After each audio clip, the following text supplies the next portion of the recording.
చేస్తా ఉన్నాను. దేవుని యొక్క వాక్య భాగంలో నుంచి న్యాయాధిపతులు 11వ అధ్యాయం. న్యాయాధిపతులు 11వ అధ్యాయం.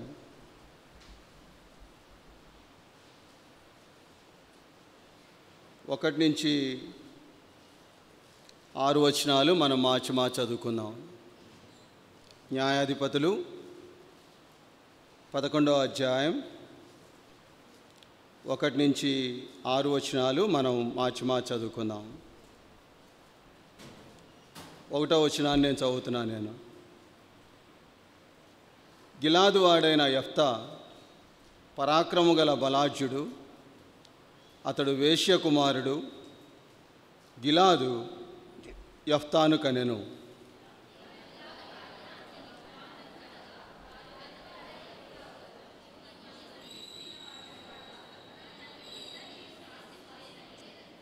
మూడవ వచనాన్ని చదువుతున్నాను. యెఫ్తా తన సహోదరుల యొద్ద నుండి పారిపోయి టోబు దేశమున నివసింపగా అల్లరి జనము యెఫ్తా యొద్దకు వచ్చి అతనితో కూడా సంచరించుచుండెను.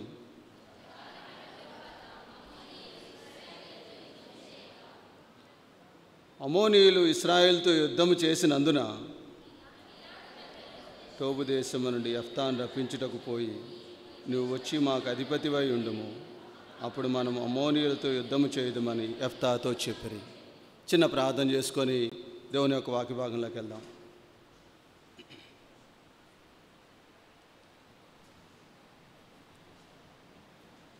మహాపరిశుద్ధమైన దేవ, నమ్మదగిన తండ్రి, ఉదయకాలం ప్రభు సన్నిధిలో ప్రభు దినాన ప్రభా నిన్ను ఆరాధించగలిగేటువంటి గొప్ప భాగ్యాన్ని మా అందరికీ మీరు దయచేశారు. మీకు ఎంతో వందనాలు. మా యొక్క యాత్రా జీవితంలో, మా దైనందిన జీవితంలో మీ ఉన్నతమైనటువంటి ఉద్దేశాలని ఈ లోకంలో బయలుపరచాలని, మీ చిత్తానుసారంగా మా యాత్రా జీవితం ముగించాలని వారం వెంబడి వారం ప్రభా మీ వాక్యం ద్వారా మమ్మల్ని సంధిస్తూ, మాతో మీరు మాట్లాడుతూ, పశ్చాత్తాపంతో ప్రభా ఆ బలలో యోగ్యమైన రీతిగా చేయవేయడానికి మీరు కృప చూపుతూ వచ్చుతూ ఉన్నారు. మీకు ఎంతో వందనాలు.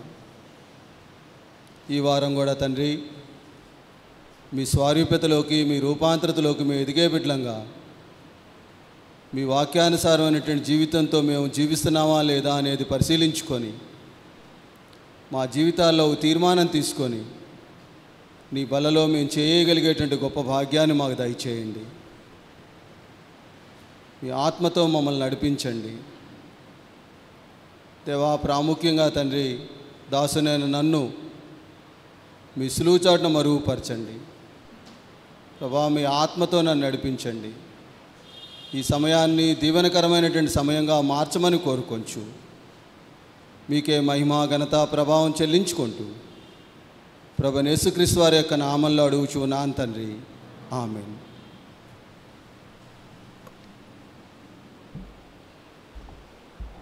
దేవుని యొక్క వాక్య భాగంలోకి వెళ్ళబోయే ముందలుగా ఇంకొక వాక్య భాగాన్ని మనం చూసుకుందాం. మత్తయి సువార్త 23వ అధ్యాయం.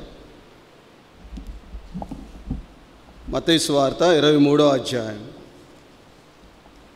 దేవుడు సంఘానికి ఒక వాగ్దానాన్ని దయచేసి ఆ మూలాంశం ద్వారా మనం ఎదగాలని చెప్పేసి దేవుడు ఎంతో ఆశపడతా ఉన్నాడు. ఆ వాక్యాన్ని ఒకసారి చూసుకొని వాక్య భాగంలోకి వెళ్దాం. మత్తయి సువార్త 23వ అధ్యాయం 12వ వచనం అందరం కలిసి చదువుకుందాం ఒకసారి. తన్ను తాను హెచ్చించుకొనివాడు తగ్గింపబడును, తన్ను తాను తగ్గించుకొనివాడు హెచ్చింపబడును. మన యొక్క జీవితంలో 2024వ సంవత్సరంలోకి మనం దేవుడు ఎంతో చక్కగా నడిపిస్తూ వచ్చాడు. దగ్గరగా 6 నెలలు, సగానికి పైగా, సంవత్సరానికి సగానికి పైగా మనం సంవత్సరాన్ని ముగించడానికి దేవుడు ఎంతో కృప చూపుతూ వచ్చాడు. అయితే ఈ 6 నెలల కాలంలో దేవుడు తగ్గించుకోవాలి, తగ్గింపు జీవితాన్ని మనం కలిగి ఉండాలి అని దేవుడు వారం వెంబడి వారం మనల్ని దేవుడు హెచ్చరిస్తూనే ఉన్నాడు. ఎంతవరకు ఆయన యొక్క గుణలక్షణాల్లో ఒకటైనటువంటి తగ్గింపు జీవితాన్ని మనం కలిగి జీవిస్తున్నాము అనేటువంటిది మనం పరిశీలించుకోవాల్సినటువంటి సమయం అది. తగ్గింపు జీవితం కలిగి ఉన్నప్పుడు దేవుడు ఒక అద్భుతమైనటువంటి స్వారూప్యతలోకి మనల్ని తీసుకువెళ్తూ ఉంటారు. ఆ తగ్గింపు జీవితం కలిగినటువంటి వ్యక్తులు ఎలా ఉంటారు, దేవుడు ఎలా వాళ్ళని హెచ్చిస్తాడు అనేటువంటిది న్యాయాధిపతుల్లో ఒక అధిపతి గురించి ఈరోజు మనం నేర్చుకోబోతున్నాం. అందుకనే న్యాయాధిపతులు 11వ అధ్యాయంలోకి మనం వెళ్ళబోయే ముందలుగా దీనికి ఒక టైటిల్ మనం పెట్టచ్చు. ఒక బాధితుడు దేవుడు ఒక అధిపతిగా మలచబడ్డాడు. ఒక తగ్గింపు జీవితం కలిగినటువంటి వ్యక్తిని దేవుడు తన బిడ్డలకి ఒక అధిపతిగా దేవుడు తయారు చేశాడు. అది దేవుని యొక్క వాక్య భాగంలో ఉన్నటువంటి మనం చదివినటువంటి మూలాంశం. అయితే ఈ న్యాయాధిపతుల గ్రంథం గురించి కొద్ది నిమిషాలు మనం ధ్యానిద్దాం, కొద్ది నిమిషాలు మనం చూసుకొని వాక్య భాగంలోకి వెళ్దాం. ఈ న్యాయాధిపతులు ఈ గ్రంథం దేవుడు చక్కగా కొంతమంది ప్రవక్తల ద్వారా ఇజ్రాయెల్ జనాంగాన్ని దేవుడు ఏర్పాటు చేసుకొని ఆ బానిసత్వంలో ఐగుప్తుల యొక్క బానిసత్వంలో నుంచి దేవుడు విడిపించి ఎంతోమంది నాయకత్వం ద్వారా, మోషే గారి నాయకత్వం ద్వారా, యెహోషువ నాయకత్వం ద్వారా దేవుడు ఎంతో కానాను దేశానికి, పాలు తేళ్లను ప్రవహించేటువంటి దేశానికి దేవుడు నడిపిస్తూ వచ్చాడు. ఈ నడిపించినటువంటి క్రమంలో ఈ ఇజ్రాయెల్ జనాంగం, దేవుని చేత ఏర్పాటు చేయబడినటువంటి జనాంగం, వారికి ఇష్టం వచ్చినటువంటి జీవితాన్ని జీవించేటువంటి పరిస్థితులు వస్తూ ఉన్నాయి. అందుకని ఈ న్యాయాధిపతులు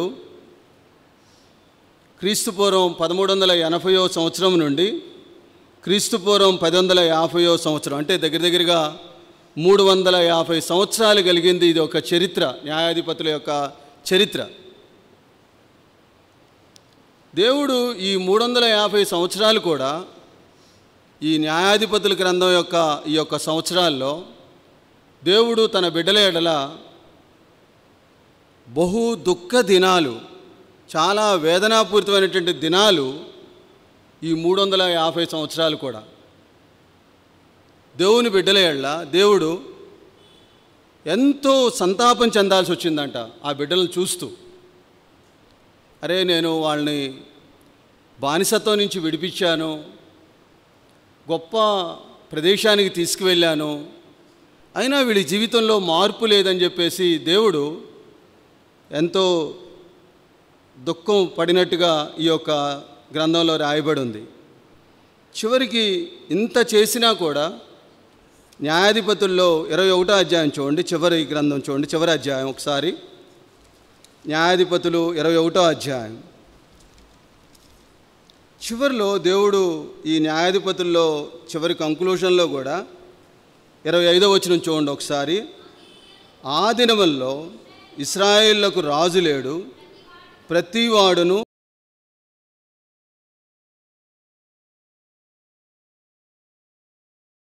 ఇంతమంది న్యాయాధిపతుల్ని దేవుడు ఏర్పాటు చేసుకొని ఇంతమంది ప్రవక్తల ద్వారా దేవుడు మాట్లాడుతూ ఉన్నా కూడా కంక్లూషన్లో దేవుడు వాళ్ళ గురించి ఒక సాక్ష్యాన్ని ఇవ్వలేకపోయాడు.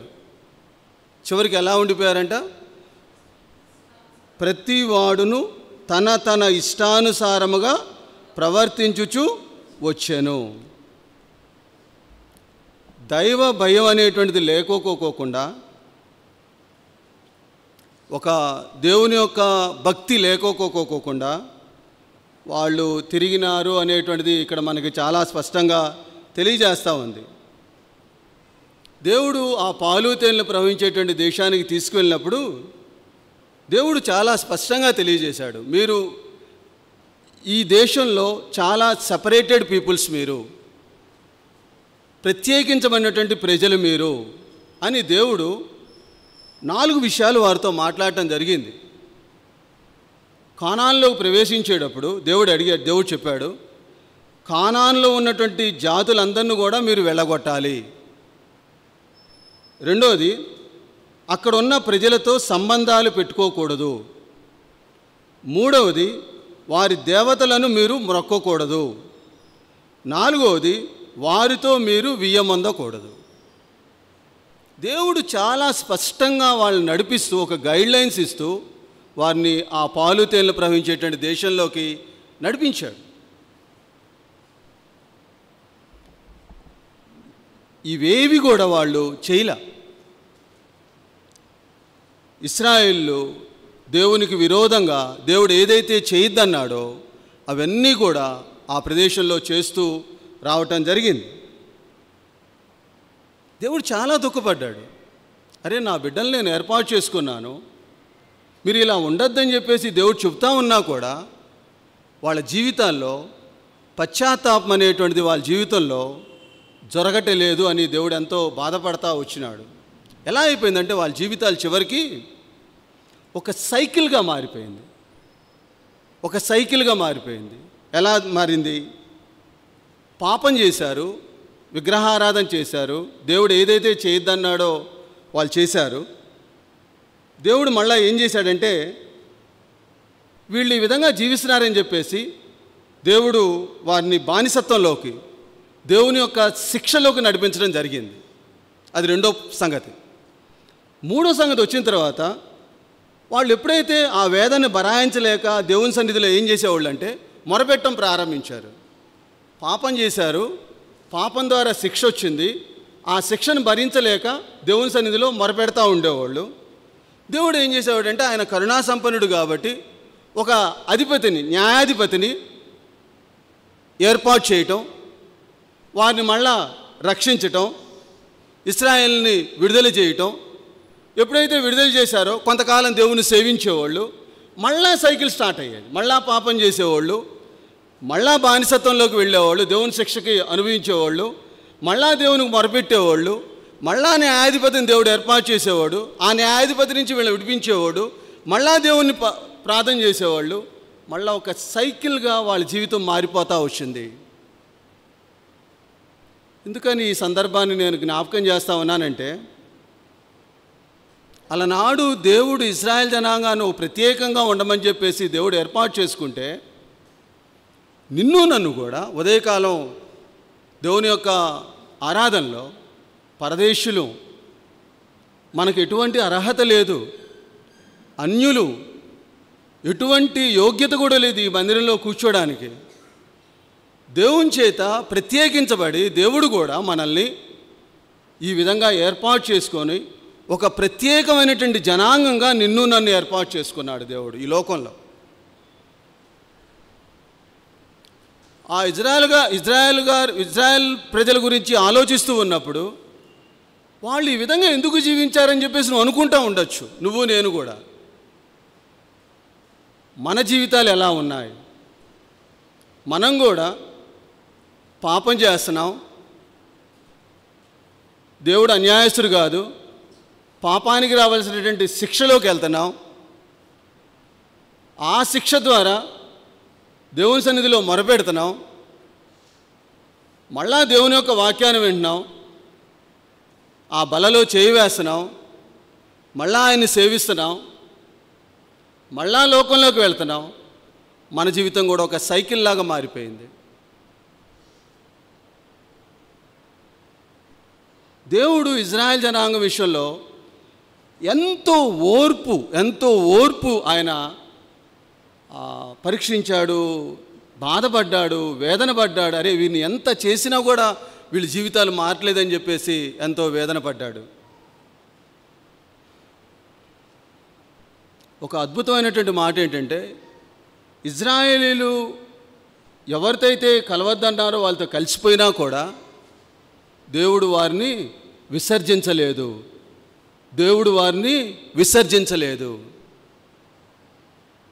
దేవుడు ఏదైతే చేయొద్దన్నాడో వారు చేసినా కూడా ఆయన గొప్ప ప్రేమ ద్వారా వారిని ఎన్నడూ కూడా విసర్జించడానికి ఆయన సాహసం చేయలే.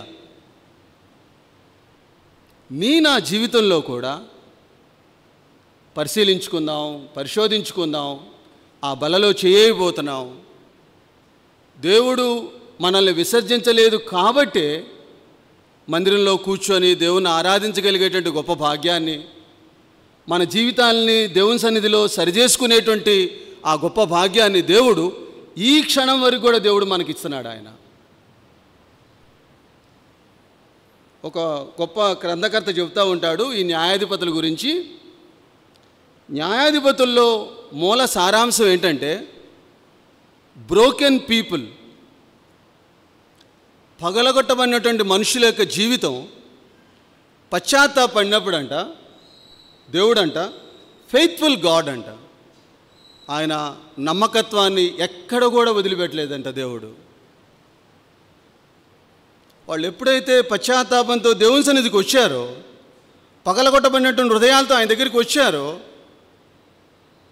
ఫెయిత్ఫుల్ గాడ్ ఆయన ఎప్పుడు కూడా తన బిడ్డల్ని వదిలిపెట్టలేదు.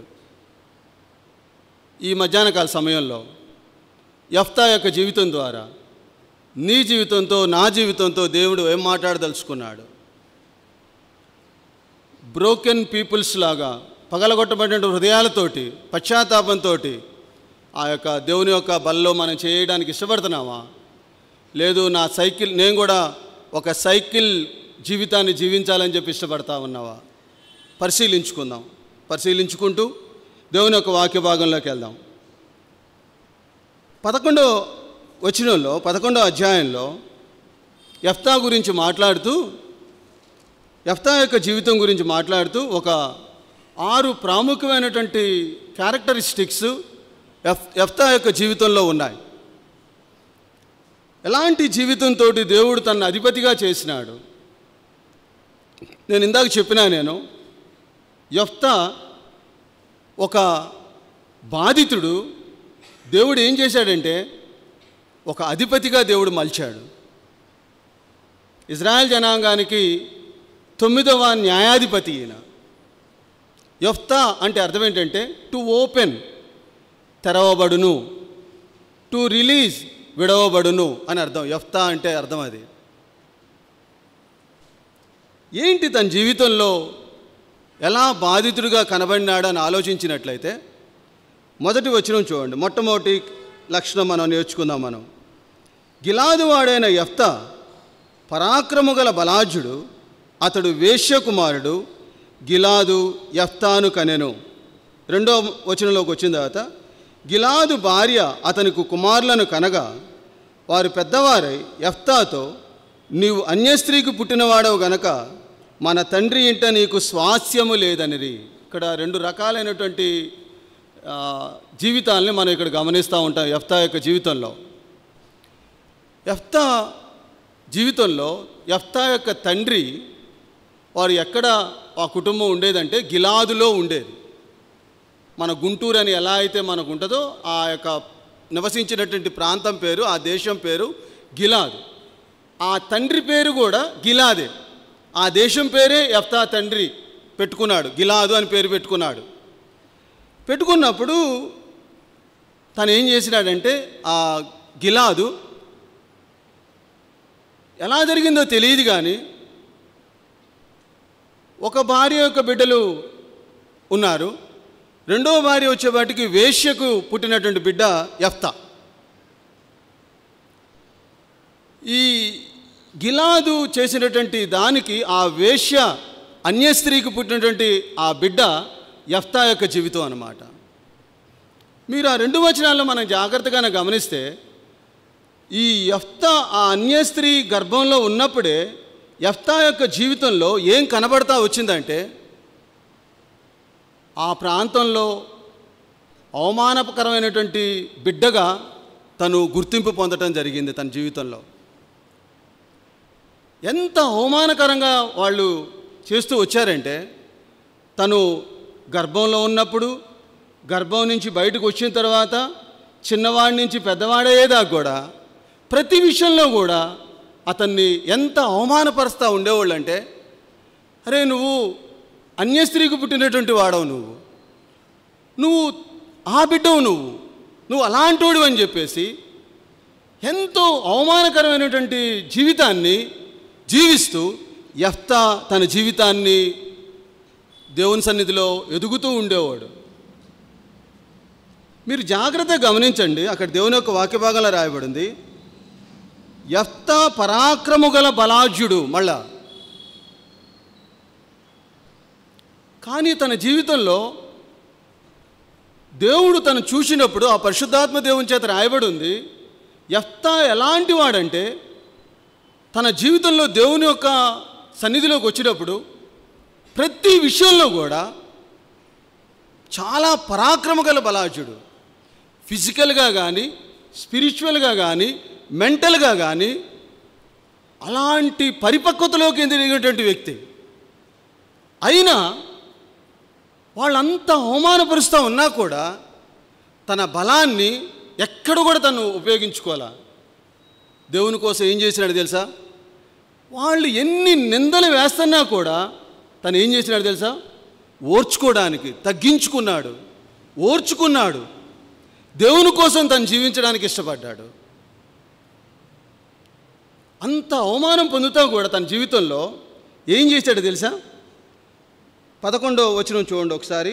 11వ అధ్యాయం 11వ వచనం చివరిలో నేను చదువుతున్నా చూడండి. 11వ అధ్యాయం 11వ వచనం చివరిలో, మిస్పాలో యెహోవా సన్నిధిని తన సంగతి అంతయు వినిపించెను. తను చేస్తుంది ఒకటే, అవమానపరచబడినప్పుడు తన జీవితంలో ఫిజికల్గా ఉన్నటువంటి బలాన్ని ఉపయోగించలేదు, తనకున్నటువంటి శక్తి సామర్థ్యాలను ఉపయోగించలేదు, దేన్ని ఉపయోగించలే. తన జీవితంలో ఏం ఉపయోగించాడంటే దేవుని సన్నిధికి వెళ్ళి, ప్రభా ఇదిగో ప్రభా నన్ను, నా జీవితం ఇలా ఉందని చెప్పేసి హేళన చేస్తున్నారా అని చెప్పేసి ప్రతి విషయం కూడా దేవుని సన్నిధిలో తను వినిపించేవాడంట. చిన్ననాటి నుంచే ఒక అన్య స్త్రీకి పుట్టినటువంటి బిడ్డ ఎంత అద్భుతంగా దేవునిలో పరిపక్వత కలిగినటువంటి వ్యక్తిగా మారిపోయాడు. అవమానించబడుతున్నాడు, ఎంతో వేదనాపూరితమైనటువంటి జీవితాన్ని జీవిస్తూ ఉన్నాడు. అయినా సరే ఎక్కడ కూడా తన జీవితంలో దేవుని సన్నిధి నుంచి ఎడబాటైపోలా. నా జీవితంలో కూడా ఎన్నోసార్లు అననుకున్న రీతిగా అవమానాలు వస్తాయి, హేళన కలిగి ఉంటాం, ఎన్నో రకాలుగా బాధింపబడతాం. కానీ నువ్వు నేను చేయాల్సింది ఒకటే, దేవుని సన్నిధిలో దేవునికి మనం వినిపించగలగాలి. యెఫ్తా యొక్క జీవితంలో దేవుడు చూచింది అదే. అతడు పరాక్రమ కలిగిన బలాఢ్యుడు అయినప్పుడు కూడా సహించుకున్నాడు, ఓర్చుకున్నాడు దేవుని సన్నిధిలో. అందుకనే ఫిలిప్పీయులకు రాసిన పత్రిక 2వ అధ్యాయం చూడండి, దేవుడు మనల్ని ఎలా ఉండమని చెప్పి కోరుకుంటున్నాడో. ఫిలిప్పీయులకు రాసిన పత్రిక 2వ అధ్యాయం 2-3 వచనాలు నేను చదువుతున్నా చూడండి. 179వ పేజీ. మీరు ఏక మనస్కు లగునట్లుగా ఏక ప్రేమ కలిగి ఏక భావము గలవారుగా ఉండి ఒక్కదాని అందే మనసుంచుచు నా సంతోషమును సంపూర్ణము చేయడి. కక్ష చేతనైనను వృధాతిశయము చేతనైనను ఏమీ చేయక వినయమైన మనస్సు గలవారై ఒకనికొకడు తనకంటే యోగ్యుడని ఎంచుకొనవలేను. దేవుని యొక్క సంకల్పం అది. నా జీవితం ఎడల అవమానపరచబడ్డావు, హేళన పొందావు, నువ్వున్న స్థితిలో ఎంతో నిందిస్తూ ఉన్నారు. అయినప్పటికీ దేవుడు అంటున్నాడు, దేవుని వైపు చూడు. విశ్వాసులంగా మన జీవితంలో ఎలా ఉండాలంటే దేవుడు అంటున్నాడు, కక్ష చేతనైనను వృధాతిశేతము చేతనైనను ఏమీయూ చేయక. ఎలా ఉండమని అడుగుతున్నాడు దేవుడు? వినయమైన మనస్సు గలవారై ఒకనినొకడు తనకంటే యోగ్యుడని ఎంచుచు. అది మన జీవితం. ఆ పరిపక్వతలోకి రావాలని దేవుడు మనల్ని కోరుకుంటున్నాడు. యెఫ్తా అంత అవమానం పొందుతున్నా కూడా ఎంత వినయం, ఎంత దీనత్వం, ఎంత తగ్గించుకొని తన జీవితాన్ని కొనసాగించాడో. యెఫ్తా ఒక్కడే కాదు, ప్రభువైన యేసుక్రీస్తు వారి యొక్క జీవితంలో కూడా ప్రభువైన యేసుక్రీస్తు వారు పరిచర్య చేస్తూ ఉన్నప్పుడు ఆ యూదులు, ఆ పరిసయ్యులు కూడా ఎంత అవమానకరంగా దేవుని మాట్లాడుతూ ఉంటారు. నువ్వు వ్యభిచారం కలిగినటువంటి స్త్రీకి పుట్టినవాడు అని అంటారు, మళ్ళా నువ్వు దెయ్యములు పట్టినవాడు అని అంటారు. అయినా దేవుడు ఒక్క మాట మాట్లాడలా. అవమానపడ్డాడు, ఓర్చుకున్నాడు. గొప్ప కార్యాన్ని దేవుని ద్వారా దేవుడు తన యొక్క ప్రభువైన యేసుక్రీస్తు వారి ద్వారా గొప్ప కార్యాన్ని తండ్రి అయిన దేవుడు చూడగలిగినాడు. నా జీవితం కూడా అలా ఉండాలని దేవుడు కోరుకుంటున్నాడు యెఫ్తా యొక్క జీవితం ద్వారా. రెండో భాగంలోకి వెళ్దాం. చూడండి, రెండో భాగంలోకి వెళ్దాం. 11వ అధ్యాయం 2వ వచనం చూడండి ఒకసారి. గిలాదు భార్య అతని కుమారులను కనగా వారు పెద్దవారై యెఫ్తాతో, నీవు అన్యస్త్రీకి పుట్టినవాడవు గనక మన తండ్రి ఇంట నీకు స్వాస్యము లేదనిరే. ఈ రెండో భాగంలోకి వచ్చిన తర్వాత పెద్దవారయ్యారు, మరి తల్లిదండ్రులు ఉన్నారో లేదో అనేటువంటిది ఇక్కడ రాయబడలేదు. ఆ పిల్లలు వచ్చి అంటున్నారు యెఫ్తాతోటి, తండ్రి సంపాదించినటువంటి ఆస్తిలో నీకు ఎటువంటి స్వాస్యం కూడా మేము ఇవ్వం అని చెప్పేసేసి యెఫ్తాతో అన్నారు. కానీ అక్కడ ఇంకో మాట మాట్లాడారు చూడండి. అక్కడ 3వ వచనంలో 2వ వచనంలో అక్కడ రాయబడి ఉంటుంది, నువ్వు అన్యస్త్రీకి పుట్టినవాడవు గనక. మళ్ళీ ఏమంటున్నారు? మన తండ్రి ఇంట. మన తండ్రి ఇంట అంటే నీ తండ్రి నా తండ్రి ఒకడే. కానీ అక్కడ ఏం జరుగుతుంది? నీకు స్వాస్థ్యం లేదు. ఎంత తృణీకరించబడ్డాడంటే తన జీవితంలో. గిలాదు ఆ దేశంలోనే బహుసంపన్నుడంట. తను పరాక్రమశాలి, బలాఢ్యుడు. అంత శక్తి ఉన్నా కూడా తన జీవితంలో అరే నీకు ఒక్కటి కూడా లేదు, నీకు స్వాస్థ్యం లేదన్నప్పుడు తన జీవితంలో ఎంత తృణీకరించారంటే తన జీవితంలో, నువ్వు వెళ్ళిపో ఇక్కడి నుంచి అని అన్నారు. తృణీకరించబడ్డాడు. మొదటిది అవమానపరచబడ్డాడు, ఓర్చుకున్నాడు. రెండోది అసలు నీకు స్వాస్థ్యమే లేదని అన్నారు తన జీవితంలో.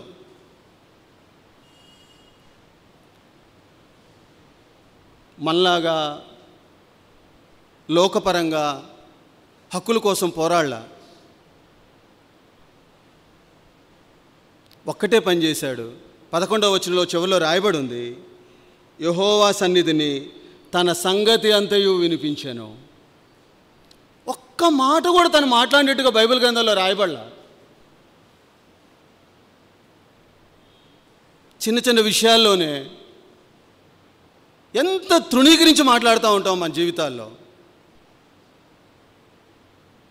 దేవుడు జ్ఞాపకం చేసుకుంటున్నాడు యెఫ్తాని. తనకెంతో నాలెడ్జ్ ఉంది, ఎంతో ఆత్మీయత పరిపక్వత కలిగినటువంటి వ్యక్తి, ఫిజికల్గా ఎంతో బలాఢ్యుడు, తనకు చేయగలిగినటువంటి శక్తి సామర్థ్యాలు ఉన్నాయి. అయినప్పటికీ కూడా ఒక్క మాట కూడా తను బదులు పలకల తన జీవితంలో, యెఫ్తా యొక్క జీవితంలో. ఎలా ఉన్నాయి మన జీవితాలు? ఎలా ఉన్నాయి? మన తండ్రి ఒకడే కానీ నీకు ఆస్తి లేదు. మన తండ్రి ఒకడే, నీకు స్వాస్థ్యం లేదు. అయినా యెఫ్తా తన జీవితంలో ఎంతో తృణీకరించబడ్డాడు. తండ్రి ఇంట నీకు స్వాస్థ్యం లేదన్నాడు. మన తండ్రి అంటున్నారు, తృణీకరించబడ్డాడు. తనను పట్టించుకోలేదు వాళ్ళు. విలువలేని వాడిగా పరిగణించబడ్డాడు తన జీవితంలో. యేసు ప్రభు వారు కూడా అంత చేసినా కూడా, ఈ లోకం కోసం మానవాళి కోసం ఇంత చేసినా కూడా, తన ప్రజల ఎదుట తను కూడా ఏం చేశాడు తెలుసా? తృణీకరింపబడ్డారు. ఆ కలువరి శిలువలో ఆయన్ని ఎంత బాధ పెడుతున్నా కూడా గొర్రె వలె తల ఉంచుకున్నాడు ఆ గొప్ప దేవుడు. ఎందుకోసం తెలుసా? నువ్వు నేను ఆ స్వాస్థ్యాన్ని పొందాలని, ఆ పరలోకం యొక్క రాజ్యాన్ని నువ్వు నేను అనుభవించాలని. యెఫ్తా ఎందుకని అలా తగ్గించుకున్నాడంటే, నా సమయం వస్తుంది, దేవుడు నన్ను హెచ్చిస్తాడు. అంత తగ్గించుకొని తన జీవితంలో జీవించాడు. అందుకనే మత్తయి సువార్త 18వ అధ్యాయం చూడండి ఒకసారి. మత్తయి సువార్త 18వ అధ్యాయం.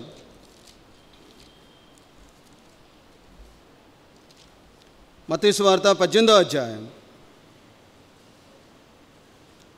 10వ వచనంలో రాయబడి ఉంది, ఈ చిన్న వారిలో ఒకనినైనను తృణీకరింపకుండా చూచుకొనిడి.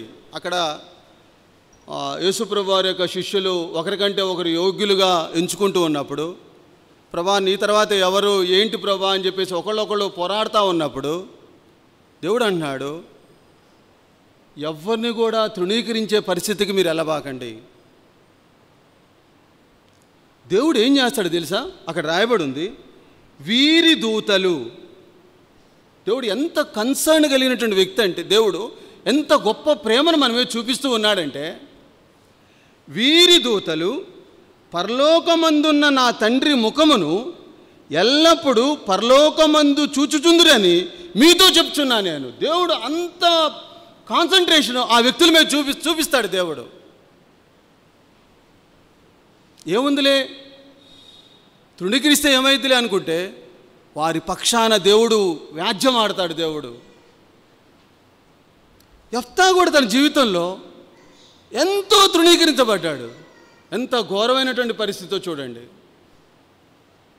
అందుకనే నా జీవితంలో కూడా దేవుడు మనతో మాట్లాడుతూ ఉన్నాడు. తిమోతి రాసిన మొదటి పత్రిక, యవనస్తులైనటువంటి నువ్వు నేను, దేవుని సన్నిధిలో ఉన్నటువంటి నువ్వు నేను ఎలా ఉండాలని దేవుడు కోరుకుంటున్నాడంటే 4వ అధ్యాయం 12వ వచనం, 4వ అధ్యాయం 12వ వచనం, నీ యవ్వనమును బట్టి ఎవడునూ నిన్ను తృణీకరింపనీయకము గాని మాటలోను ప్రవర్తనలోను ప్రేమలోను విశ్వాసములోను పవిత్రతలోను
పారిపోయాడు. తన జీవితంలో ఒక్క మాట కూడా మాట్లాడలా. తన జీవితంలో ఏ విషయంలో కూడా వాళ్ళని తృణీకరించి మాట్లాడలా, ఎదురు మాట్లాడలా. ఎంత ఓర్చుకున్నాడు, ఎంత తగ్గించుకున్నాడు తన జీవితంలో.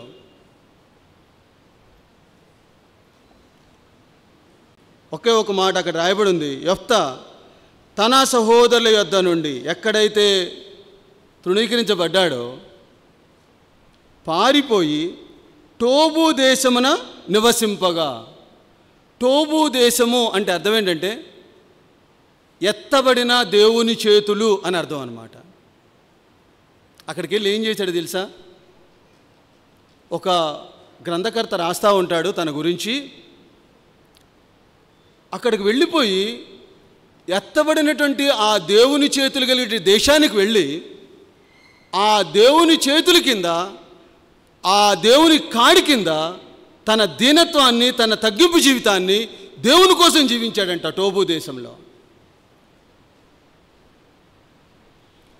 ప్రభా నన్ను అవమానపరిచారు ప్రభా, ప్రభా నన్ను తృణీకరించారు ప్రభా, నాకు ఏం లేకుండా చేశారు ప్రభా, నీవే నాకు దిక్కు ప్రభా. దేవుని యొక్క తన బలిష్టమైనటువంటి చేతుల కిందకి వెళ్ళి దేవుని యొక్క పరిచర్య చేసినటువంటి వ్యక్తిగా మారాడంట యెఫ్తా. ఇంకా అక్కడ రాయబడి ఉంది, అల్లరి జనము యెఫ్తా యొద్దకు వచ్చి. ఆ దేశంలో చాలా భయంకరమైనటువంటి అల్లరి మూక, వాళ్ళందరూ కూడా అంట యెఫ్తా దగ్గరికి వస్తే తను ఏం చేశాడు తెలుసా? ఆత్మీయమైనటువంటి యుద్ధ సైన్యంగా తయారు చేశాడంట టోబు దేశంలో.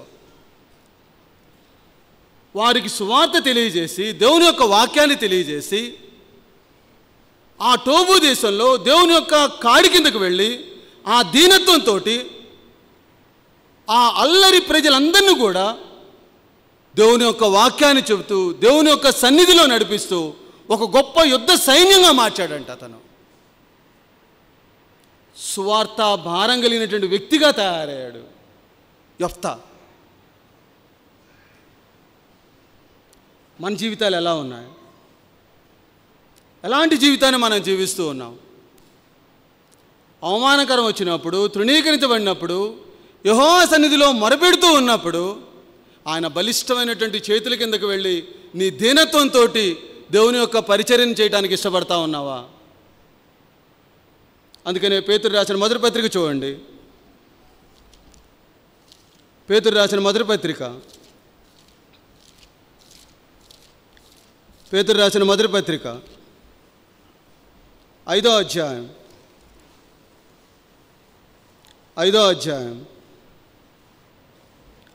6వ వచనం చూడండి. 6వ వచనం, దేవుడు తగిన సమయమందు మిమ్మును హెచ్చించినట్లు ఆయన బలిష్టమైన చేతి కింద దీన మనస్కులై ఉండుడి. నువ్వు ఎప్పుడన్నా అటువంటి జీవితంతో మనం జీవిస్తూ ఉన్నప్పుడు, అటువంటి పరిస్థితుల్లోకి మనం వెళ్ళినప్పుడు దేవుని యొక్క బలిష్టమైనటువంటి ఆ కాడి కిందకు మనం వెళ్ళగలుగుతున్నామా? యెఫ్తా తన జీవితంలో అది చేశాడు. తన జీవితంలో అక్కడ ఏం రాయబడింది తెలుసా? దేవుడు తగిన సమయమందు మిమ్మును హెచ్చించును. ఎందుకు వెళ్ళాడు తెలుసా? ఆ టైం కోసం తను వెయిట్ చేశాడు. ఎందుకని అంత తగ్గించుకున్నాడు తెలుసా? తన్ను తాను తగ్గించుకున్నవాడు దేవుడు ఏం చేస్తాడు? హెచ్చింపజేస్తాడు. ఎంత తగ్గించుకొని, ఎంత దీనత్వంతో దేవుడు తనకి తగిన సమయం అందు దేవుడు హెచ్చిస్తాడు. అవమానపరచబడ్డావా, తృణీకరించబడ్డావా, దేవుని కోసం సాక్షిగా నిలబడు. తగిన సమయం అందు నిన్ను కూడా దేవుడు హెచ్చింపజేస్తాడు. దేవుని యొక్క వాక్యం తెలియజేస్తా ఉంది యెఫ్తా యొక్క జీవితం ద్వారా. నిజంగా అటువంటి జీవితాన్ని మనం జీవిస్తున్నామా? చూడండి, దేవుని యొక్క వాక్య భాగంలో 3 చూచినాం. 1 అవమానపరచబడ్డాడు, 2 తృణీకరించబడ్డాడు, 3 స్వార్థభారంతో దేవుని యొక్క పరిచర్య చేయగలిగినాడు, 4 దేవుడు ఏం చేశాడు తెలుసా? ఎక్కడైతే దేవుడు అవమానపరచబడినాడో, ఎక్కడైతే యెఫ్తా అవమానపరచబడినారో వారిని తీసుకొచ్చి ఆయన ముందు నిలబెట్టారు. అక్కడ ఒక అద్భుతమైనటువంటి మాట రాయబడి ఉంటుంది చూడండి. 6వ వచనం చూడండి ఒకసారి. 11వ అధ్యాయం, న్యాయాధిపతులు 11వ అధ్యాయం 4వ వచనం నుంచి నేను చదువుతున్నా చూడండి. 4వ వచనం దగ్గర నుంచి, కొంతకాలమైన తరువాత ఎక్కడికి వెళ్ళిపోయాడు? టోబు దేశానికి వెళ్ళిపోయాడు. దేవుని కోసం సాక్షిగా జీవిస్తున్నాడు తన జీవితంలో. కొంతకాలమైన తరువాత ఎంత ఓర్చుకున్నాడు. నేను అనుకుంటా ఉంటాను ఒక్కోసారి యెఫ్తా గురించి. ఆ టోబు దేశంలో ఉన్నప్పుడు వీళ్ళు కూడా ఆ యెఫ్తా ఎలా జీవిస్తున్నాడు, ఏం చేస్తున్నాడు అనేటువంటిది ఆలోచిస్తూ ఉన్నారేమో ఒకవేళ. ఆ యెఫ్తా యొక్క జీవితం దేవుని కోసం ఆ యుద్ధ సైన్యం చేసినటువంటి ఆ బిడ్డల్ని చూచినప్పుడు, మా వల్ల కాదు ఇజ్రాయెల్ జనాంగాన్ని కాపాడడానికి అని చెప్పేసి, ఎక్కడైతే తను తృణీకరింపబడ్డాడో, ఏ దేశంలో అయితే తృణీకరించబడ్డాడో ఆ పెద్దలు, ఆ కుటుంబంలో ఉన్నటువంటి వ్యక్తులు వీళ్ళు ఏం చేశారు తెలుసా? యెఫ్తా దగ్గరికి వెళ్ళిపోయి, అయ్యా నువ్వు నాకు అధిపతిగా ఉండమని చెప్పేసి వారు వేడుకోవటం జరిగింది. చూడండి అక్కడ 4వ వచనంలో, కొంతకాలమైన తర్వాత దేవుడు ఏమన్నాడు? తగిన సమయమందు. అది మనం చూసినాం మనం ఇందాక దేవుని యొక్క వాక్య భాగంలో, పేతురు రాసిన మొదటి పత్రికలో, తగిన సమయమందు దేవుడు మిమ్మల్ని ఏం చేస్తాడు? హెచ్చింపజేస్తాడు. ఎప్పుడు? నీ దీనత్వం తగిన సమయంలో దేవుడు నిన్ను హెచ్చింపజేస్తాడు. ఏం చేశాడు? 6వ వచనంలో చూడండి.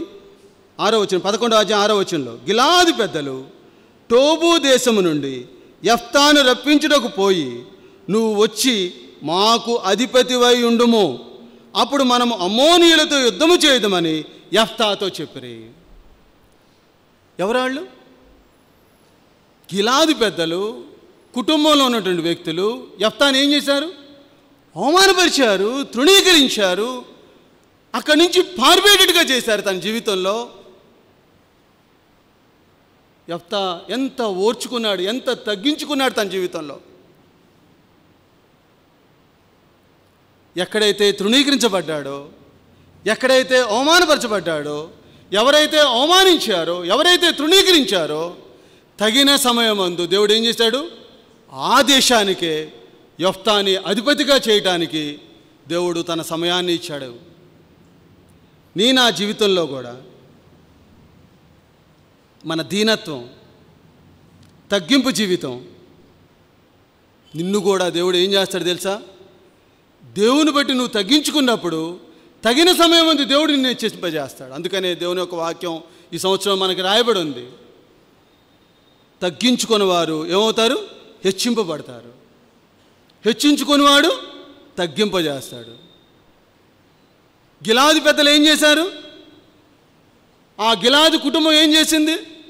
తన్ను తృణీకరించారు, హెచ్చించుకున్నారు వాళ్ళ జీవితంలో వారు. చివరికి ఎవరయ్యారు? కారణం యెఫ్తానే అయ్యాడు ఆ దేశానికి. దేవుడు నిన్ను నన్ను అలా కోరుకుంటున్నాడు. నీ జీవితాన్ని, నా జీవితాన్ని దేవుడు అలా కోరుకుంటున్నాడు. అటువంటి పరిపక్వతలోకి ఎదగాలని దేవుడు కోరుకుంటున్నాడు. ఆ స్వారూప్యతలోకి ఎదగాలని దినదినం కూడా ఆ రూపాంతరతలోకి ఎదగాలని దేవుడు నీకు నాకు ఆ ఆయుష్నిస్తున్నాడు. దేవుడు పడిపోవటం, లెగవటం ఒక సైకిల్ లాగా మన జీవితం మారిపోతూ ఉందా? యెఫ్తా దేవుని కోసం ఎంత సహించుకున్నాడో చూడండి, ఎంత హెచ్చించినాడో దేవుడు. అటువంటి పరిపక్వతలోకి మారాలని దేవుడు కోరుకుంటున్నాడు. ఇంకా యెఫ్తా యొక్క జీవితంలో కొన్ని విషయాలు నేర్చుకుందాం మనం. 5వ వచనంలోకి వద్దాం, 5వ భాగంలోకి వెళ్దాం. 1, అవమానపరచబడ్డాడు. 2, తృణీకరించబడ్డాడు. 3, స్వార్థభారం కలిగిన వ్యక్తిగా మారాడు. దేవుడు ఏం చేస్తాడు తెలుసా? అధిపతిగా దేవుడు చేయటానికి ఇష్టపడ్డాడు. తను ఏం చేశాడు తెలుసా? యెఫ్తా, నాకు ఒక్కసారి యెఫ్తా గురించి ఆలోచిస్తూ ఉన్నప్పుడు, ఒక అన్య స్త్రీకి పుట్టినటువంటి బిడ్డ అసలు దేవుని వాక్యం అంటే తెలుసో తెలీదో, ఆ రోజుల్లో ఎలా ఉండేదో తెలియదు. అక్కడ ఉన్నటువంటి ఇజ్రాయెల్ జనాంగం అందరికన్నా కూడా ఎంత ఆత్మీయంగా తన జీవితాన్ని కాపాడుకుంటూ వచ్చాడో. అసలు ఒక తృణీకరించబడినటువంటి వ్యక్తి దేవుని సన్నిధిలో ఎంత ఆత్మీయంగా తాను కట్టుకుంటూ ఉన్నాడో అనేది చాలా ఆశ్చర్యంగా ఉంది, నాకు ఊహకందనటువంటి విషయంగా ఉంది అది. అసలు దేవుడు వారం వెంబడి వారం దేవుడు మనతో మాట్లాడుతూ ఉన్నాడు, వాక్యం మనకు అందిస్తూ ఉన్నాడు. ఎంత పరిపక్వతలోకి మనం దేవుని సన్నిధిలోకి వెళ్తున్నాం. అసలు అన్య స్త్రీకి పుట్టినటువంటి బిడ్డ ఆ ఇజ్రాయెల్ జనాంగానికే ఒక అధిపతిగా దేవుడు అసలు ఎంత అద్భుతంగా మారాడు అనేటువంటిది ఒక విచిత్రమైనటువంటి విషయంగా మారిపోతూ ఉంటుంది నాకు. నేను ఈ వాక్య భాగాన్ని చదువుతూ ఉన్నప్పుడు నువ్వు నేను కూడా దేవుడు ఆ స్వారూప్యతలోకి ఎదగాలనే దేవుడు నిన్ను నన్ను ఎన్నుకున్నాడు. అలాంటి జీవితంతో వెళ్ళాలనే దేవుడు నిన్ను నన్ను కోరుకుంటున్నాడు. చూడండి, ఆ అధికారిగా చేస్తానన్నా కూడా అసలు వెంటనే నాకు ఆధిపత్యం వచ్చింది, నేను నా ఇష్టం వచ్చినట్టు చేస్తాను అని ఎప్పుడు కూడా తన జీవితంలో వెళ్ళలా. ఎలా జీవించాడు తెలుసా? 11వ అధ్యాయం 11వ వచనం ఇక్కడ మీరు ఒకసారి గమనించండి. 11వ వచనం నేను చదువుతున్నా చూడండి. 11వ అధ్యాయం 11వ వచనం. కాబట్టి యెఫ్తా గిలాది పెద్దలతో కూడా పోయినప్పుడు జనులు తమకు ప్రధానిగాను అధిపతిగాను అతన్ని నియమించుకున్నారు. అప్పుడు యెఫ్తా ఏం చేశాడు?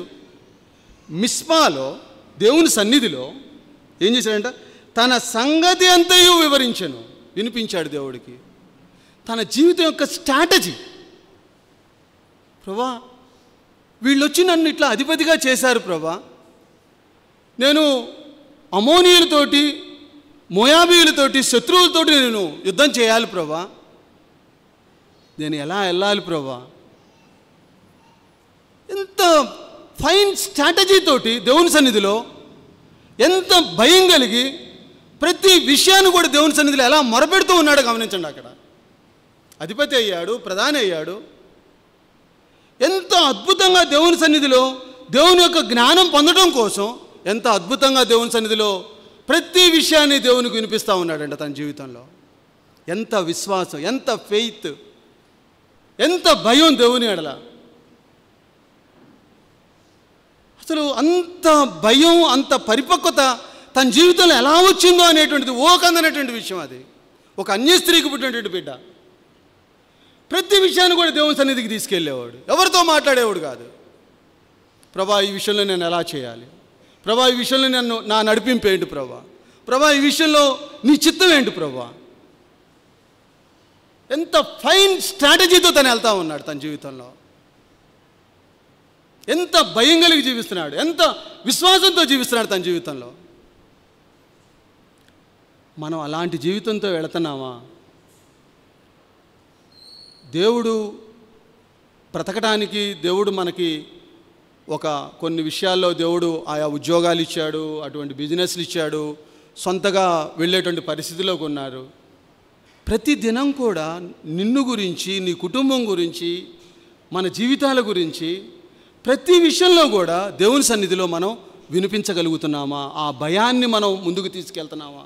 ఆ విశ్వాసంతో మనం ముందుకు వెళ్తున్నామా? యెఫ్తా యొక్క జీవితంలో యెహోవా సన్నిధిని తన సంగతి అంతయు వినిపించాను. ప్రతి చిన్న విషయం కూడా దేవుని సన్నిధికి వెళ్ళి మొరపెట్టేవాడు. సొంత నిర్ణయాలు ఉండవు. ఎంత భయం, ఎంత అద్భుతమైనటువంటి విషయం తన జీవితంలో. ప్రతి విషయంలో కూడా దేవుని చిత్తాన్ని తెలుసుకొని ముందుకు వెళ్ళేవాడంట తన జీవితంలో. దేవుని యొక్క ఆజ్ఞలు గైకొని తను జీవించేవాడంట. అంత అద్భుతంగా దేవుని సన్నిధిలో ఎదిగాడు తను. ఒక అన్య స్త్రీకి పుట్టినటువంటి బిడ్డ. అందుకనే యోహాను సువార్త చూడండి ఒకసారి. యోహాను సువార్త 14వ అధ్యాయం. దేవుని యొక్క ఆజ్ఞలను మనం గైకొన్నప్పుడు దేవుడు ఎలా మనల్ని నడిపిస్తూ ఉంటాడంటే, దేవుని యొక్క ఆత్మ మనల్ని ఎలా నడిపిస్తూ ఉంటుందంటే, యెహోవా సన్నిధిని ఎందుకు తను అంత ప్రాముఖ్యత దయచేశాడంటే, ఎందుకని అనుభవిస్తూ ఉన్నాడంటే, యోహాను సువార్త 14వ అధ్యాయం 15వ వచనం చూడండి ఒకసారి. మీరు నన్ను ప్రేమించిన యెడల నా ఆజ్ఞలను గైకొందురు. అసలు దేవుని ప్రేమ, దేవుడు నాలో ఉన్నాడంటే ఏం చేస్తావు? ఆయన ఆజ్ఞలు నువ్వు గైకొంటావు. మళ్ళా 21వ వచనంలోకి రండి. 21వ వచనం. నా ఆజ్ఞలను అంగీకరించి వాటిని గైకొనివాడే నన్ను ప్రేమించువాడు. నన్ను ప్రేమించువాడు నా తండ్రి వలన ప్రేమింపబడును. నేనును వాడిని ప్రేమించి వానికి నన్ను నేను కనపరుచుకుంటా. ఎప్పుడైతే దేవుని మనం ప్రేమిస్తామో, దేవుని యొక్క ఆజ్ఞలను గైకొంటామో, దేవుడు నీలో నాలో వసిస్తాడు. ఆ భయం మనలోకి వచ్చేది. ఎప్పుడైతే దేవుని సన్నిధిలో అలాంటి జీవితాన్ని జీవిస్తున్నామో, దేవుడు తన కార్యాన్ని ఎలా జరిగిస్తాడో తెలుసా? 23వ వచనంలోకి రండి. 23వ వచనంలో రండి. యేసు ఒకడు నన్ను ప్రేమించిన యెడల వాడు నా మాటలు గైకొనుచు అప్పుడు నా తండ్రి వాడిని ప్రేమించును. మేము ఎవరెవరు? తండ్రి, కుమార, పరిశుద్ధాత్మ త్రిత్వం ఏకత్వమై, ఎక్కడే రాయబడి ఉంది, మేము వాని యొద్దకు వచ్చి వాని యొద్ద నివాసం చేస్తాను నేను. ఎంత అద్భుతమైనటువంటి కార్యం అది. దేవుని భయాన్ని కలిగి, ఆజ్ఞలు కలిగి, ఆయన యొక్క చిత్తానుసారంగా నువ్వు జీవిస్తూ ఉన్నప్పుడు దేవుడే మనల్ని నడిపిస్తాడంట. ఆ పరిపక్వతలోకి మనం జీవిస్తున్నామా? దేవుని భయం కలిగినటువంటి జీవించినటువంటి వ్యక్తి ఎప్పుడైతే దేవుని భయం మనలోకి వచ్చిద్దో, ఏమైంది తెలుసా? దేవుని యొక్క జ్ఞానం మనతో నింపుతాడు దేవుడు. దేవుని యొక్క ఆత్మని దేవుడు మనకు దయచేస్తాడు. చూడండి, అక్కడ రాయబడి చూడండి, దేవుని యొక్క వాక్య భాగంలో దేవుని యొక్క ఆత్మ చేత నడిపించేటటువంటి వ్యక్తి 11వ అధ్యాయం 29వ వచనం చూడండి. 29వ వచనం, యుద్ధం చేయడానికి పూనుకున్నప్పుడు దేవుని సన్నిధిలో మాట్లాడుతూ ఉన్నప్పుడు 29వ వచనంలో యెహోవా ఆత్మ యెఫ్తా మీదకి రాగా. ఎంత అద్భుతమైనటువంటి మార్పు! భయం, దేవుని జ్ఞానంతో దేవుని చిత్తానుసారంగా వెళుతూ ఉన్నప్పుడు దేవుని యొక్క ఆత్మను మనం పొందినటువంటి వ్యక్తులంగా మన జీవితం ముందలకు వెళ్ళిద్ది. దేవుని యొక్క ఆత్మ చేత నడిపించబడతాం. ప్రతి నిర్ణయం కూడా దేవుని యొక్క ఆత్మ చేత మనం ముందలకు వెళ్ళగలుగుతాం. మనం దేవుడు అది మనల్ని కోరుకుంటుంది. అటువంటి స్వారూప్యతలోకి వెళ్ళాలని దేవుడు నిన్ను నన్ను ఏర్పాటు చేసుకున్నాడు. అయితే ఆ యుద్ధానికి వెళ్ళేటప్పుడు చూడండి, ఇంకొక మాట చూపించి నేను ముగిస్తాను. నేను 11వ అధ్యాయం 30వ వచనం, యుద్ధం చేయాల్సిన పరిస్థితి వచ్చింది. అసలు యెఫ్తా అధ్యాయం మొత్తం మీరు చదవండి, ఎంతో అద్భుతమైనటువంటి అధ్యాయం అది. అధిపతి అయిన తర్వాత యెఫ్తా ఏం చేస్తాడు తెలుసా? వెంటనే యుద్ధానికి వెళ్ళడు. దేవుని యొక్క జ్ఞానంతో ముందల ట్రాన్సాక్షన్స్ నడిపిస్తాడు. ఆ అమ్మోనియుల దగ్గరికి, మోయాబీయుల దగ్గరికి వెళ్ళి, అయ్యా యుద్ధం ఎందుకయ్యా? అరే ఎందుకురా బాబు, యుద్ధం చేసుకోవాల్సిన పరిస్థితి ఏంటి? అలా వద్దు. దేవుడు ఎలా అయితే చెప్పాడో శాంతియుతంగా సమాధానంగా దీన్ని కంక్లూజన్ చేయాలని చెప్పేసి 11వ అధ్యాయం దగ్గర నుంచి 11వ అధ్యాయంలో మనకి దగ్గరగా 12వ వచనం దగ్గర నుంచి 27వ వచనం దాకా ఆ ట్రాన్సాక్షన్ జరిగిద్ది. ఆ మాటలతో జరుగుతూ ఉంటుంది. వాళ్ళు విననల్లకపోయారంట. యెఫ్తా మాటని విననల్లకపోయారంట. తక్కువ వానిగా చూచాడంట యెఫ్తాని ఆ శత్రువులు. అప్పుడు ప్రభా నేనేం చేయాలి ప్రభా, దిక్కులేని స్థితిలో నీ వైపు ఉన్నాను ప్రభా అన్నప్పుడు యెహోవా ఆత్మ తన మీదకి వచ్చిందంట. ఆ ఆత్మను పొందినటువంటి వ్యక్తులంగా మనం ఉండగలుగుతున్నామా? 30వ వచనంలో అంటాడు, ఆ యుద్ధానికి వెళ్ళేటప్పుడు యెఫ్తా యొక్క జీవితంలో చూడండి, 30వ వచనం చూడండి. అప్పుడు యెఫ్తా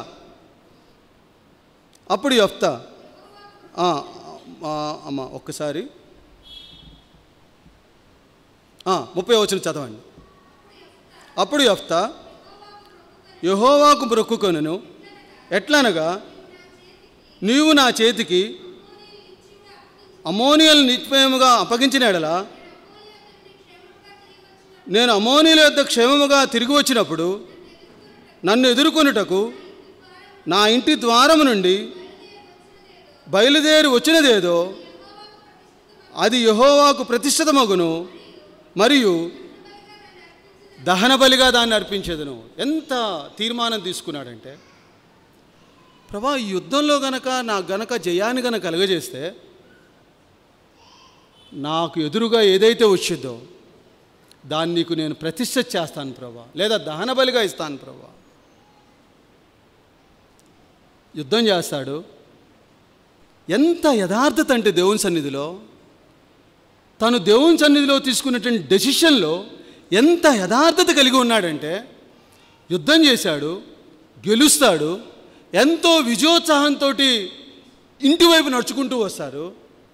ఇంటివైపు నడుచుకుంటూ వచ్చినప్పుడు ఇంటి ద్వారం నుంచి ఎవరైతే ఎదురుగా వస్తారో వారిని నేను బలిస్తానని చెప్పి దేవుని యొక్క సన్నిధిలో తను తీర్మానం తీసుకుని ఎవరు వస్తారో తెలుసా?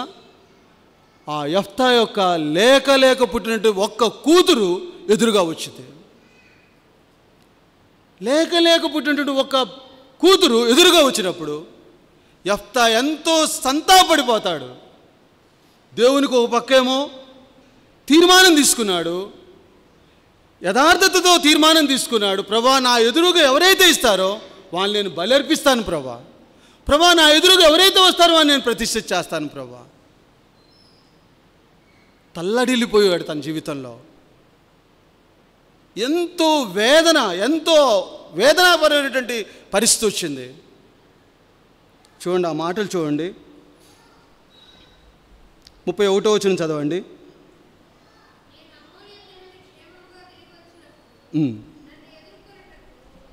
34 చదవండి. 34. యెఫ్తా మిస్పాలోనున్న తన ఇంటికి వచ్చినప్పుడు అతని కుమార్తె తంబురతోనూ నాట్యముతోనూ బయలుదేరి అతని ఎదుర్కొన్ను. ఆమెగాక మగ సంతానమే కానీ ఆడ సంతానమే అని లేదు, ఒక్కతే కూతురు. ఆయన ఏం చేశాడు తెలుసా? వెంటనే 35వ వచనంలో అక్కడ రాయబడి ఉంది, కాబట్టి అతడు ఆమెను చూచి తన బట్టలు చింపుకొని, అయ్యో నా కుమారి, నువ్వు నన్ను బహుగా కృంగజేసితివి, నువ్వు నన్ను తల్లడింపజేసిన వారిలో ఒకతనే ఉన్నావు, నేను యెహోవాకు మాట ఇచ్చి ఉన్నాను గనుక వెనుక తీయలేననగా.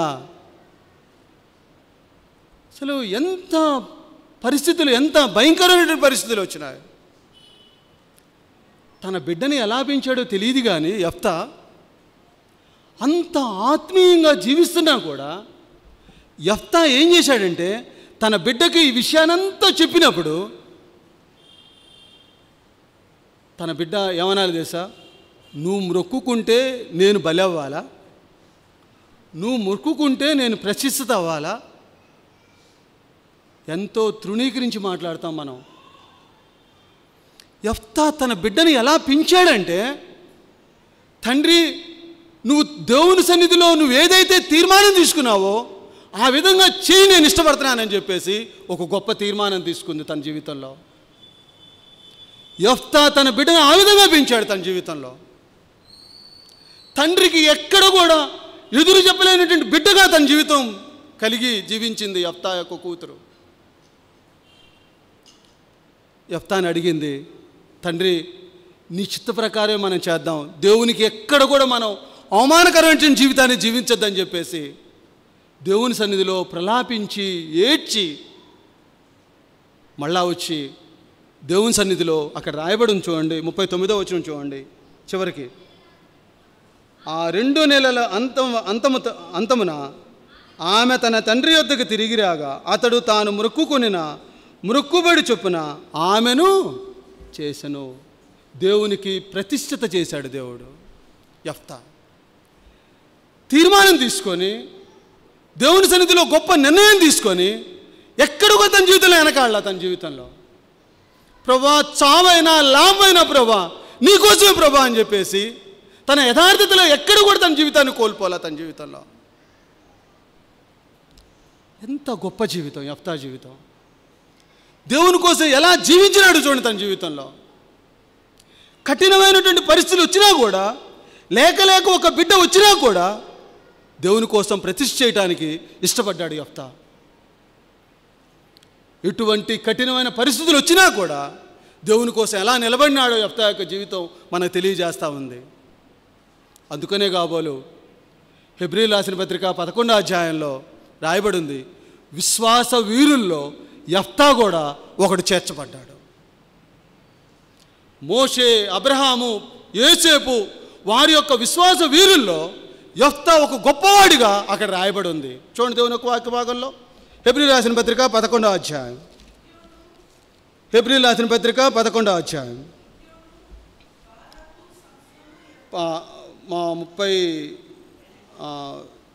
32వ వచనం చదవండి. 11వ అధ్యాయం 32వ వచనం. ఇకను ఏమి చెప్పుదును, గిద్యోను, బారాకు, సంసోను, యెఫ్తా, దావీదు, సమూయేలును వారిని గూర్చి ప్రవక్తలను గూర్చి వివరించుటకు సమయము చాలదు. విశ్వాస వీరుల్లో యెఫ్తా కూడా చేర్చబడ్డాడు. ఇంత గొప్ప జీవితం, అన్య స్త్రీకి పుట్టినటువంటి ఆ బిడ్డని దేవుడు పరిశుద్ధ గ్రంథంలో విశ్వాస వీరుల్లో ఒకటిగా చేసినాడు. నీ జీవితం, నా జీవితం ఎలా ఉంది? తలక్రిందులు చేశారు. ఒక గొప్ప న్యాయాధిపతిగా, గొప్ప అద్భుతమైనటువంటి అధిపతిగా తన యొక్క జీవితాన్ని కొనసాగించాడు. తన జీవితాన్ని కుటుంబ జీవితంలో, వ్యక్తిగత జీవితంలో, సంఘ జీవితంలో, సువార్త పరిచర్యలో ఎంత అద్భుతమైనటువంటి జీవితాన్ని తను కొనసాగించినాడో. యెఫ్తా తీసుకున్నటువంటి తీర్మానంలో ఎక్కడ కూడా తన జీవితంలో వెనకాడలా, సైకిల్లాగా తన జీవితాన్ని మార్చుకోవాలా, ప్రభా తప్పైందిలే ప్రభా, నన్ను క్షమించ, ఏదో తెలియకన్నానయ్యా అని వెనకడుగేలా. ఏదేమైనా నా దేవుడు నాకు ఇచ్చాడు, నేను ఇస్తున్నాను అంతే. అబ్రహాము యొక్క జీవితంలో కూడా అదే జరిగింది, యెఫ్తా యొక్క జీవితంలో కూడా అదే జరిగింది. దేవుని కోసం వాళ్ళు ఎక్కడ కూడా వెనకాడలా. బల్లో చేయబోతున్నావు నువ్వు నేను. ఎలాంటి నిర్ణయాలు మనం తీసుకుంటున్నాం? ఎన్నిసార్లు ఆ బలలోకి వెళ్ళినప్పుడు పగలగొట్టబడినటువంటి హృదయాలతో తీర్మానాలు తీసుకొని, ఎన్నిసార్లు దేవుని సన్నిధిలో మనం ఒక తీర్మానం తీసుకొని ఎన్నిసార్లు వెనకడుగు వేసాం మన జీవితాల్లో. యెఫ్తా ఎక్కడ కూడా వెనుదిరగల తన జీవితంలో. దేవుని వైపు చూద్దాం. దేవుని యొక్క వాక్యంలో అదే రాయబడి ఉంది. బ్రోకెన్ పీపుల్, పగలగొట్టబడినటువంటి మనుషుల యొక్క హృదయాలు ఎప్పుడైతే ఆయన సన్నిధికి వస్తావో, ఆ బలచెంతకు వస్తావో, ఫెయిత్ఫుల్ గాడ్, నమ్మదగిన దేవుడు నిన్ను సంపూర్ణతలోకి నడిపించడానికి, నువ్వు ఏ స్థితిలో ఉన్నా, వీటిలో ఎక్కడ తప్పిపోయినా సరే, ప్రభా యెఫ్తా లాంటి జీవితాన్ని నేను జీవిస్తాను ప్రభా. ఓ తీర్మానం తీసుకొని ఆ బలలో మనం చేయవేద్దాం. దేవుని యొక్క వాక్యం తెలియజేస్తూ ఉంది, అతిక్రమములను దాచిపెట్టువాడు వర్ధిల్లడు. మన పాపాలను మనం ఒప్పుకున్నప్పుడు ఏం పొందుతాం? కనికరాన్ని పొందుతాం. ఆ కనికరాన్ని పొందేటువంటి వ్యక్తులంగా మనం ఉండాలని చెప్పేసి దేవుడు మనతో మాట్లాడుతూ ఉన్నాడు. విశ్వాస వీరుల్లో ఒకటిగా, గొప్ప వ్యక్తిగా, పరిశుద్ధ గ్రంథంలో గొప్పవాడుగా దేవుడు చేర్చినాడు. నిన్ను నన్ను కూడా ఒకానొక దినాన ఆ పరలోకంలో బలా నమ్మకమైన మంచి దాసుడా అని చెప్పేసి ఒక గొప్ప ధన్యతను మనం జీవించేటట్టు వ్యక్తిగా ఈ భూలోకంలో ఉన్నప్పుడే మన జీవితాలను మనం మార్చుకుందాం. తలలోంచుకుందాం, దేవుని వైపు చూద్దాం, దేవుని సన్నిధిలో మనం పరిశీలించుకుందాం.